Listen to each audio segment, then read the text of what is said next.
বাড়িতে আত্মীয় এলে গ্রিন টি খাওয়ানোর সুবিধা। 1. নিজেদের ধনী মনে হয়। 2.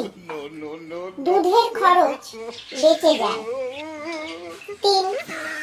সাথে বিস্কুট দিতে হয় না। 4. দ্বিতীয়বার আর চা চাইবে না। 5. হয়তো পরে আর নাও আসতে পারে।